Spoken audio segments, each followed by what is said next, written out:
It was the sound of metal clanking that stirred me from my tranquilizer-induced haze. Through blurry eyes, I saw a male figure clad in scrubs, assembling instruments on a tray. The room was a pale, sickly green that singed my pupils under harsh lighting. It reminded me of an old infirmary and was nothing like all the other deeply rich and ornately decorated rooms. I was careful not to move noticeably as I feared I would be sedated again. The room smelled overwhelmingly of bleach, but it couldn't entirely hide the sharp metallic odor of blood. After a couple of minutes, the man stepped out of the room. Faint chatter echoed down the hall. It was casual, if not subdued, and as it came closer, I heard an easy chuckle from one of the voices. "Oh my goodness!" a voice that was not Judith's exclaimed. She clasped her hands over her mouth. Their footsteps moved towards me and I closed my eyes. "Isn't it beautiful?" Judith asked. Fingers ran through my hair, kneading and tugging on the tight coils. Based on what I had seen of Morgan and Ileana, I finally understood why I was here. It was absurd, I thought, that either of these women would want my hair. Judging from the way they handled it, neither one of them would even know what to do with it. It enraged me that they thought they could just steal from us. Our bodies, our most personal possession, was to be used for what was useful to them, and what was not, discarded. "She had a bit of a rough go tonight, so you can only imagine how gorgeous it will look freshly styled. So, do you want it?" Judith asked. "Do I? Of course. I want it all." Her fingers brushed against my lips. "Will I get her lips too?" she asked. "I think I have a better candidate, but we would need to move quickly. I don't know how much longer she'll last." Their footsteps paced away again, and I crept my eyes open. They were walking towards Morgan's limp body on a gurney. One of her arms hung off the side as if there was no care for her comfort. They hadn't even bothered to tie her down like they had done to me. She was a slaughtered cow that had been whittled down to its last useful bit and would be in the trash soon enough. Even nearly dead, the blood drained from her face. I could see she was stunning. Her toffee-hued skin, reminiscent of the light brown tones of a desert sunset, was prickled with fine freckles. Her hair a tangle of box braids. "Oh, those are nice. A little fuller than the other one," the woman said of Morgan's lips. "I like her hair too, but I don't think the braids would work in my profession." You know, she thought for a moment to herself. My daughter is an Instagram influencer. If I'm being honest, she's an obnoxious little bitch who just siphons our money to post inspirational quotes and travel the world. But you have to support them in their endeavors. Her cackle was artificially cheerful, as though her vocal cords were constructed of hard plastic. Anyway, I bet she would love these braids. Judith had 3 folders in her arms. 2 looked brand new, but one had a bent edge. I would assume from hastily trying to slam it into a desk drawer in preparation for an early guest. I thought back to my early arrival. The woman with the bandaged face. Judith pretending to act faint so she could hide the rogue folder. Judith opened one of them. "I'm sorry, anything off of this young lady would have to be done tonight, so your daughter would not be a candidate. Besides, I am afraid these are extensions which would defeat the purpose of why you're here, as you would want the most organic, authentic experience. You want the hair to take host into your scalp and grow. You don't want regular trips to the clinic for lip and glute injections. You want to own these parts. You want them to be yours as if you were born with them." Judith's tone was inspired. A saleswoman through and through. "Well, if you get another head of hair like that can be implanted, I'll pay double, so McCarley can have it if she wants." "You'll be the first person I call," Judith said with a smile. She glanced up at the clock. "We have to hurry. This one is looking exceptionally pallid. Let's look at your glutes quickly." They went over to the final table, where Ileana was resting on her stomach. "Wow," the woman giddily exclaimed.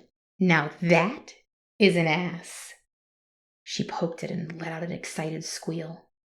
"So firm and muscular. I could do squats for years and my ass would never look like that. This is so exciting." She paused and bit her lip. "I only have one concern. She's so much darker than me. We couldn't be further apart in skin tone." Judith nodded assuringly.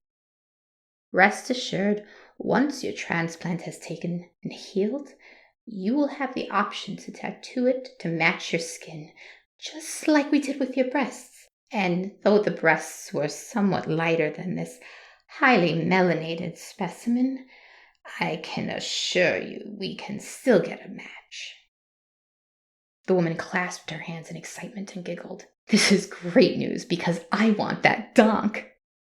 "Well, let's get you prepped." Judith called the surgeon, and within a few minutes, the future recipient of our hair, lips, and ass was unconscious. "The number of stateside clients has increased significantly," the doctor noted as a surgical glove snapped against his hand. Judith replied, pleased with herself. "They are a little more cautious here, as am I. But once they're sold, they practically beg you to take their money. After all, where else are they going to go for this?" She paced along the room, admiring her operation. "Then their friends all get terribly jealous. Once one friend has bigger lips or more curves, exotic hair, they all start flooding in. At that point, it sells itself." She took a few steps towards Morgan. "How's Lips doing?" The doctor sighed.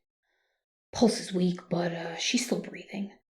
Her blood is still flowing, which is all I care about right now. We just need to get started."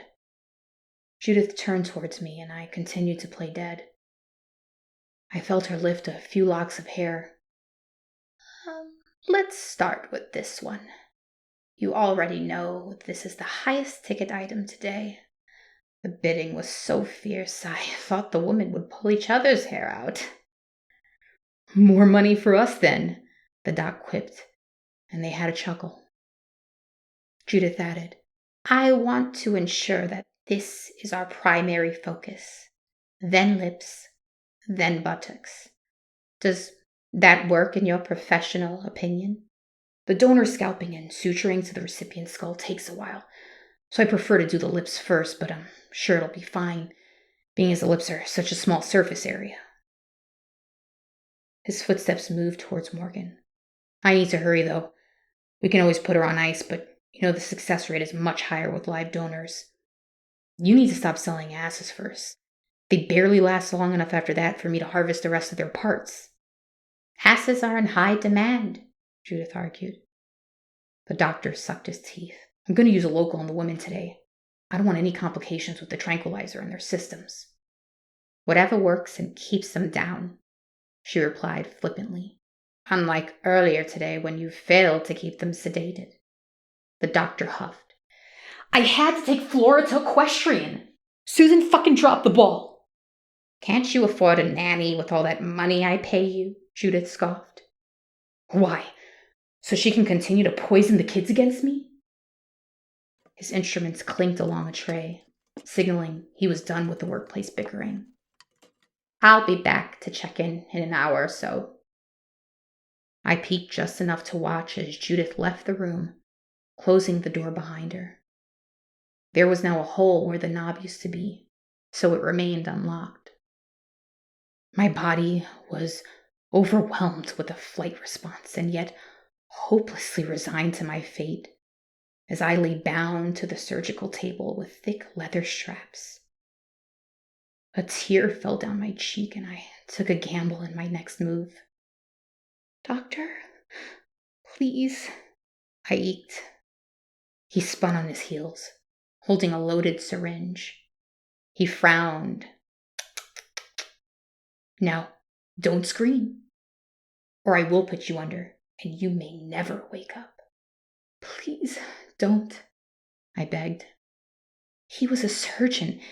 It sounded like he had children. He had to have cared about people once. He had to have taken the Hippocratic Oath.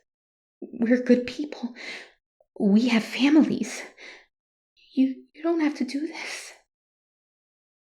"You're not pass up 500 grand per procedure good, I'm afraid." He stepped towards me.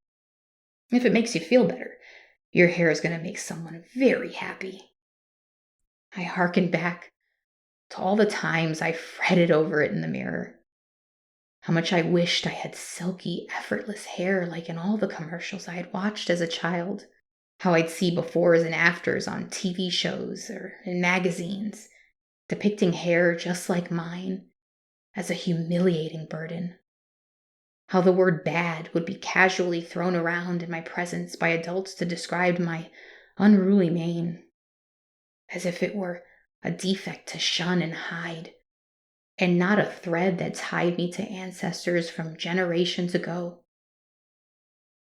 They never had to say the words for me to understand the message. You are abnormal. You are faulty. You are undesirable. You are ugly. The only way you'll be desired is to mold that mess on your head, to tame the wildness, to force it into submission. I felt invisible. And then over the years, this burden of mine had grown into something acceptable, even desirable. And on its face, that was a good thing. But sure enough, as soon as it did, someone wanted to steal it right off of my skull in a human chop shop. I wondered if Ileana ever stormed out of a dressing room in a rage over why nothing fit her thick butt and small waist. I know I did. Or if she was ever mocked for her plump lips. These things that we lived with, we toiled over, that made us feel inadequate, were now novelties for someone else. Exotic rarities that earned top dollar. Would that woman tire of my hair and Ileana's butt and Morgan's lips and swap them out like Mr. Potato Head pieces long after we had given the greatest sacrifice for their vanity? Ileana, are you awake?" I called out. She opened her eyes, but I saw the resignation, the finality. She wasn't going to make a sound. "Now, if you say one more word, I will put you under." The doctor pressed through gritted teeth. "This won't hurt, I promise." He slogged over to me with a large syringe. I tried to sink my body into the table as if that millionth of a second delay before the needle touched my skin would change anything. I would be stripped of parts like a stolen car and then die an agonizing slow death. And no one would even notice, because I had spent the past year isolating myself. I had friends who cared, and instead of leaning on them, I pulled away. No one knew I was here. No one would know how I died. No one would know that there are people walking amongst them with my stolen parts. I decided then I would scream. I would make it hard for him and Judith. I would make them understand my wrath. All I had left was my voice. But the instant I had declared that verdict, I saw a sight almost more horrifying than anything else I had seen that night. The dead rose. Morgan, unrestrained and thought of as too weak to move, sat up. It was slow and quiet like a vampire from a coffin. When she saw my eyes, the confusion, the terror, the hope, she raised one lackadaisical finger to her lips. Shh. But I knew I had to do the opposite. I had to keep his eyes and ears on me by talking. Okay, I'll be good, I promise. I won't scream, okay? Just please don't put me to sleep. He seemed pleased. Good. I want you to relax. That'll make it easier for the both of us. I do sympathize with what you're going through, believe it or not. But fighting will only make it worse. If it helps, we can talk during the procedure.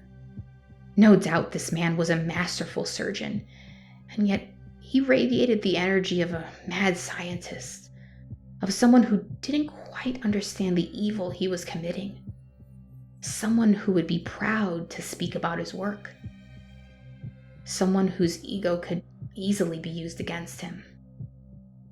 He stuck the needle in my scalp. It felt cold at first, then seconds later, numbness spread.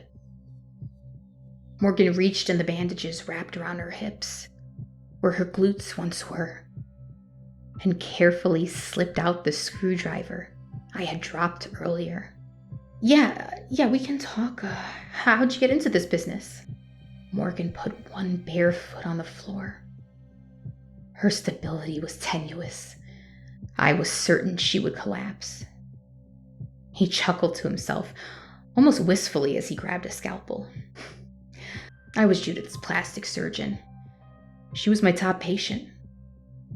Not only in getting herself surgeries, but she was great with referrals. We used to do the conventional stuff, but she always wanted more. She was never satisfied. Nothing ever looked real enough. I could tell the critique still stung. She would bring in pictures. I want this or that. The truth was, I thought she looked great. But she wanted what she called the real thing. And well, the only way to get that, we'd discussed, was to be blessed from the good Lord himself. Then I had an idea. He raised the scalpel to punctuate the moment. Conventional medical ethics wouldn't allow for it, but I had theories about how we could make it work. He stopped himself. Well, I'm just prattling on. I can't talk to anyone about this, as you imagine. Even my wife, ex-wife, doesn't know. I'm sure, I said, anxiously averting my eyes from the corpse-like woman, wobbling 15 feet behind him. Well, obviously your secret's safe with me. I hoped that my pandering wouldn't backfire and cause suspicion, but he seemed to move right along. He raised the scalpel towards my head. I didn't feel him cutting the line across my hairline, but I did hear the blade scraping against my skull, then squelching sounds as he did things I couldn't see. I was grateful for the numbness. It kept me from completely losing my shit. I was glad for the conversation. It kept me patient as I waited for Morgan, who struggled with every ounce of energy she had left in her body to even take a single step. We've been doing it for years now. First, we went overseas to small, lightly regulated countries where law enforcement could be paid off, or we're altogether indifferent. Hell, we could even outright buy girls there, imported from countries where there was a lot of violence, so no one would really notice. Congo, Syria, places like that. He recited it all so matter-of-factly. Wealthy clients would fly in, get their procedures done, and fly home. But Judith was sick of all the travel. She looks great, but my work can't keep her insides young. So we brought the operation here. And I'm frankly astonished at how quickly it's caught on. Morgan took a shaky step. I wanted to scream at her like a football coach. Come on, Morgan, push! But I couldn't even encourage her with my eyes and risk bringing attention her way. I'm going to have to turn you on your side to get to the back.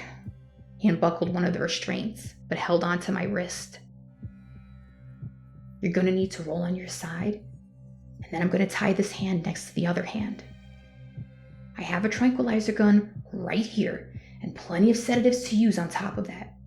You might not ever wake up from that much sedation, so don't test me.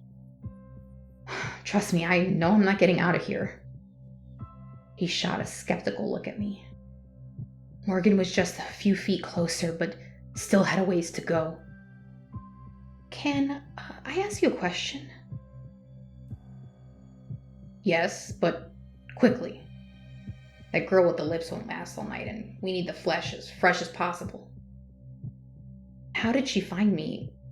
Did she just randomly spot me at the antiques mall?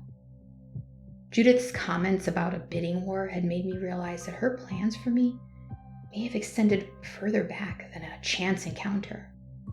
The question distracted him from tying up my free hand, which was still restrained by his grip on that wrist. Morgan took another shaky step, still so far away.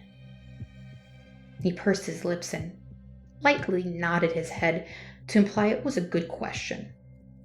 It's funny, I usually don't know about these things, but she has had her eyes on you for a while and has mentioned you many times. She saw you getting lunch around where you used to work and knew someone would pay big for you. He patted some white gauze against my head, and when he pulled it away, there was a bright red stain in its center. Judith is patient, though. She noticed you had a boyfriend, and you were always with friends. That means you would be missed. Usually she went for girls who wouldn't be those from bad neighborhoods or foster homes. Prostitutes and the like. He paused for a moment, and I heard him return to working on my head. Morgan, too tired to take another step, and without her glutes, probably simply mechanically unable, lowered herself to the floor in a controlled slump. The devastation she could no longer proceed was quickly relieved as she began to slowly slink on her stomach like a lizard. You were a white whale. Then she saw you weren't going to lunch anymore, and she had someone look into you, hoping she could find a way in. You lost your job, the boyfriend moved out, then you stopped walking your dog. So she figured it was out of the picture, and she decided that would be the perfect time to get you. There would be no trace of you left behind. People would assume you had left or committed suicide, and there wouldn't be an abandoned dog to cause suspicion. He snickered to himself. She actually told me she almost ruined it after all that work. She was so excited to finally meet you that she wrote your dog's name on the card she gave you. But later she realized you hadn't actually told her the name. He laughed as if reciting a serendipitous story to a friend. The one restraint still bound to my wrist rattled against the metal bar with a scorn so deep my bones quaked. Judith watched my life fall apart from a distance, and then when I was at my absolute lowest, she offered a little kindness. Like a scared, abandoned dog, I ran to her. You're all fucking savages. All of you. The doctor's relaxed face contorted with anger. He slammed down his scalpel. That's it. I tried to be a nice guy. He turned to grab something behind him, and I was sure he'd see Morgan out of the corner of his eye. I had to buy us time and get the doctor's control off of my wrist while distracting him from Morgan. This was our last shot. As soon as the idea hit me, I rolled my eyes up and began to buck maniacally. The cuff attached to my arm rattled against the metal bar on the gurney, and the entire frame shook violently under my weight. I uttered choking sounds and let drool spray out of my mouth. "Jesus Christ!" he shouted. "Fuck!" I knew he had no concern for my well-being, only that he preferred me alive and still for my dismemberment. With his focus now on me, and the chaos of my faux seizure covering up the sounds of her movement, Morgan must have found that last store of hope, that final shot of adrenaline. As she picked up her pace, the doctor grabbed a syringe and I used the erratic movement of my fake seizure to slap it out of his hand. "Damn it!" he growled, bending over to look for it. "Son of a fucking bitch!" Morgan jammed the screwdriver into the side of his thigh. He shot up fast and his eyes widened so much that I thought they would plunge from their sockets. In shock, he stumbled a few steps back and reached one hand onto the screwdriver handle before yanking it out. He spun to find the source of the assault and found a barely conscious Morgan lying just beside him. "You little c-" I used my free hand to grab his scalpel off the tray just as he raised the screwdriver to drive it down into Morgan. "Hey, Doc!" I called out. He turned towards me, and in one quick motion, I slid that scalpel across his neck, just like he had mercilessly done to my scalp. Though I felt the slightest resistance of his tissue against the blade, for a second, I thought I had missed when he stared back at me with an intact throat. There was a hush as I held my breath, wondering if I had blown our only shot at escaping. A thin line of dark red suddenly appeared right before my eyes, and it thickened as a waterfall of the crimson viscous liquid poured out of his neck. He dropped the screwdriver and collapsed. I pulled off my other restraint and ran over to Ileana to do the same for her. Her eyes welled. "Are we really getting out of here?" they asked. We turned Morgan over and pleaded for her to wake, but she didn't. Her lips were gray, and I knew this time there would be no chance for her. Morgan used the last bit of her life force to save us. "I'm sorry, but we have to go. She's gone," I pleaded with as much sensitivity as the situation could allow. I yanked Ileana away from Morgan's body, but she escaped my grasp, and with the screwdriver in hand, she ran towards the sedated woman who had been awaiting our parts. "Ileana, no!" It was too late.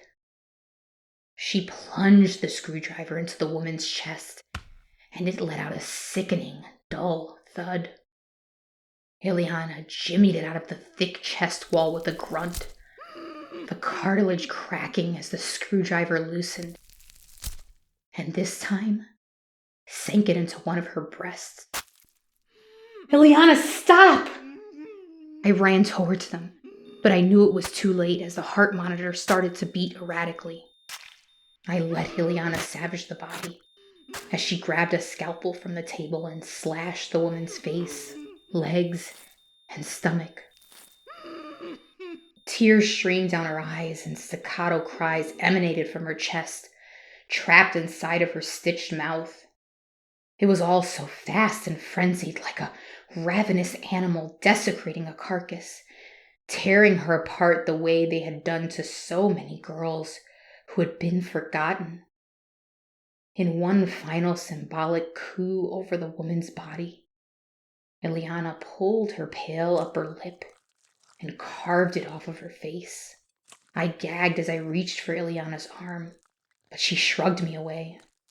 I had done my part.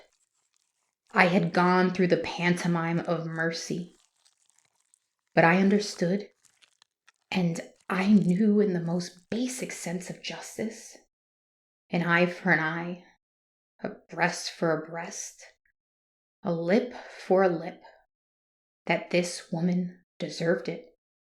Yet, no matter what Ileana did to this woman, she was asleep. She was at peace.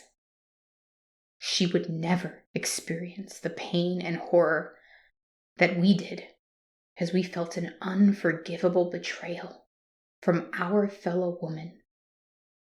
We were all disposable, so long as her wants were met. A loud gasp came from behind us. I swung my head to face its source, and there was Judith standing at the doorway, hand over mouth.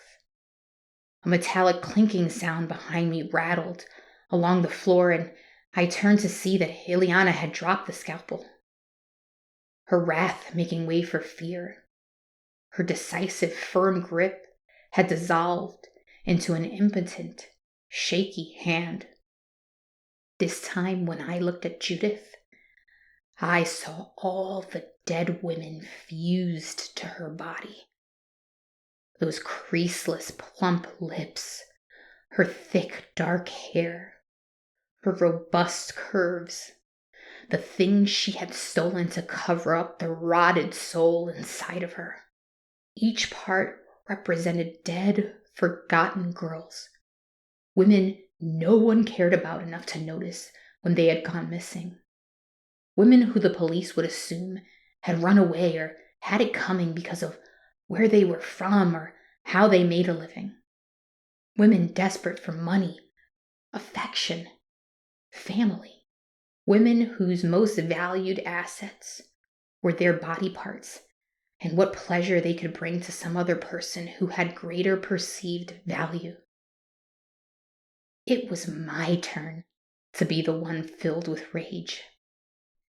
"You disgusting old bitch," I growled, lunging forward. She ran like a coward and screamed a new command at Emerald. "Kill!"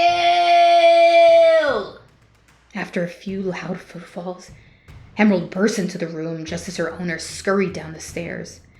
Ileana screamed through her clenched mouth as the bitch barreled towards us, and acting on pure instinct, I grabbed the tranquilizer gun lying on the table beside me and fired.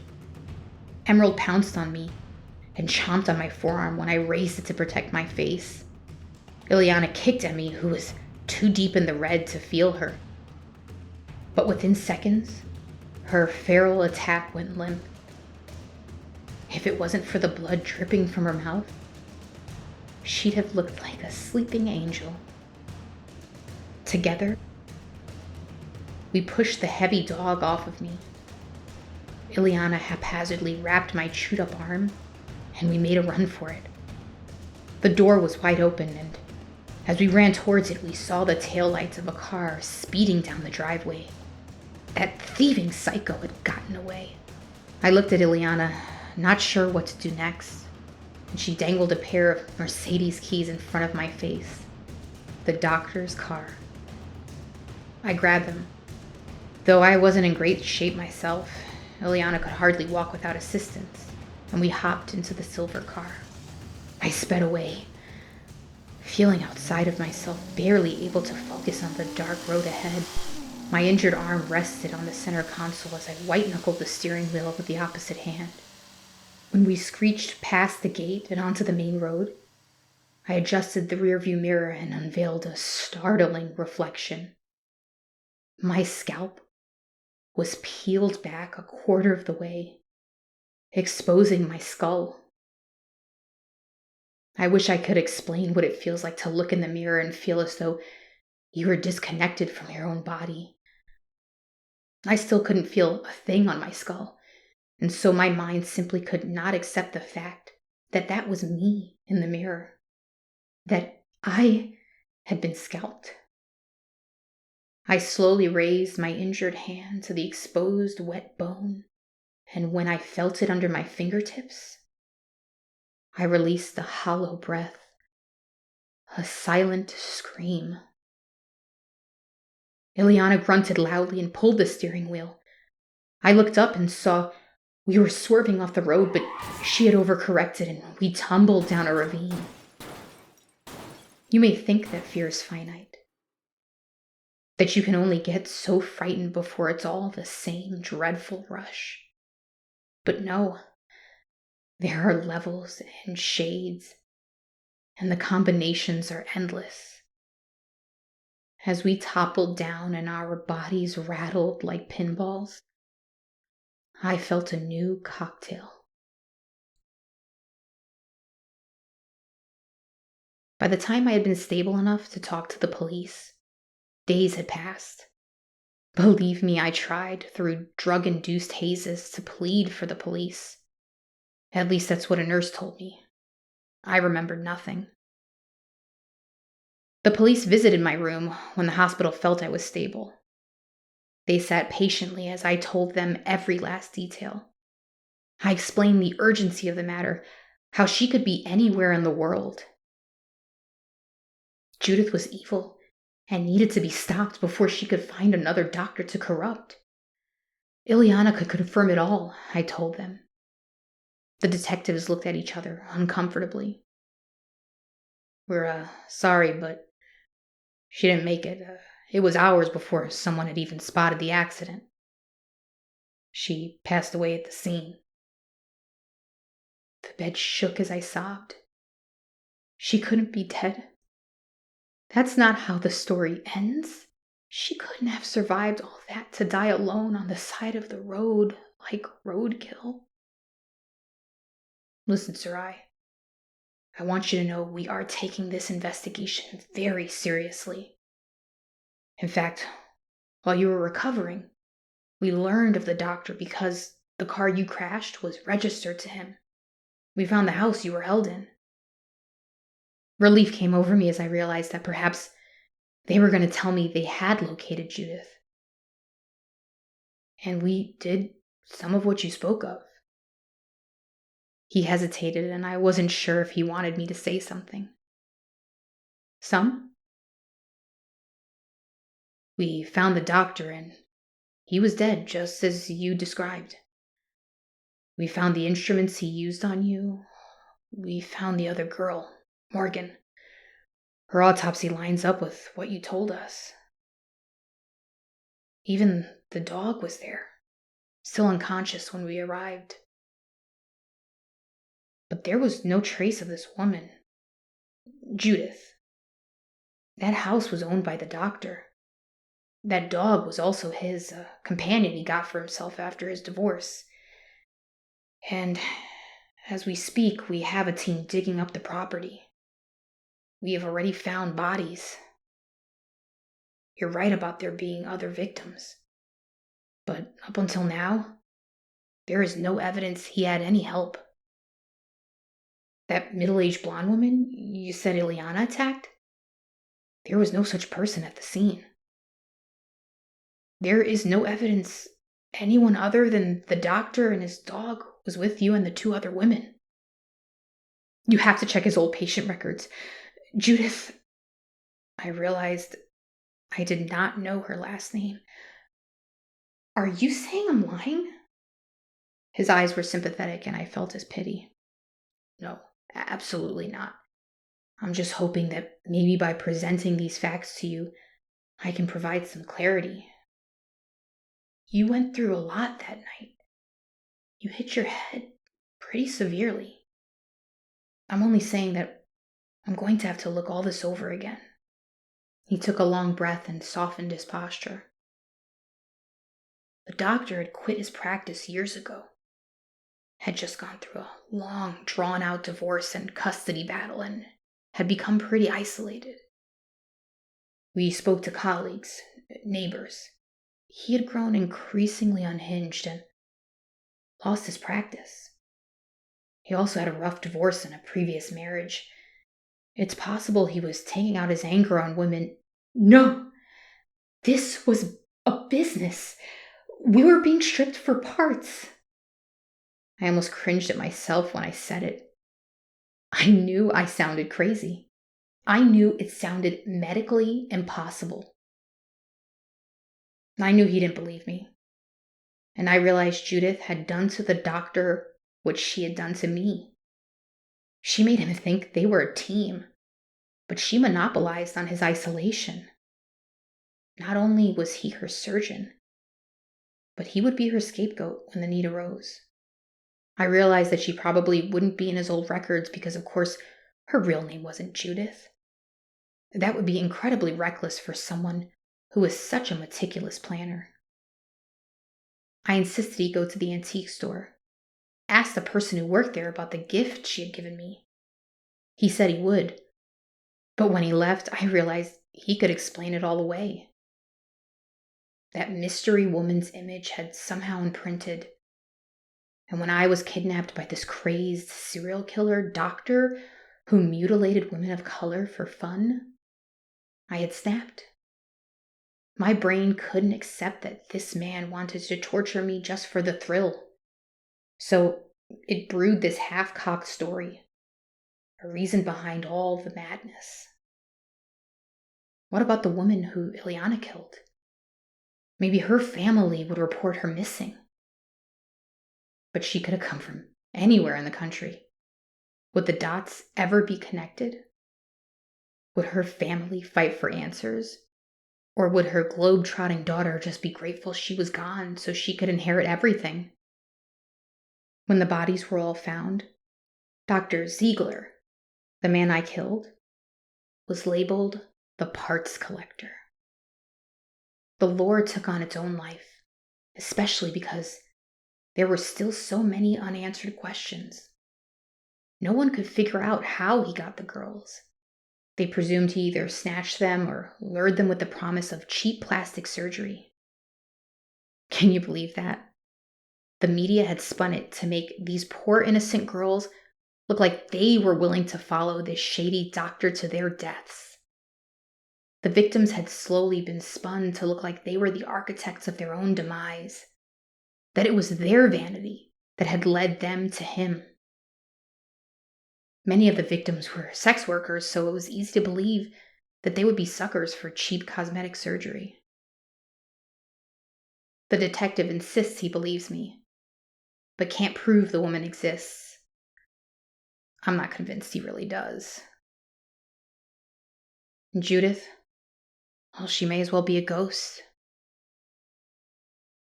I had been offered money to tell my story as the parts collector's only survivor. But I'm not ready to be a spectacle.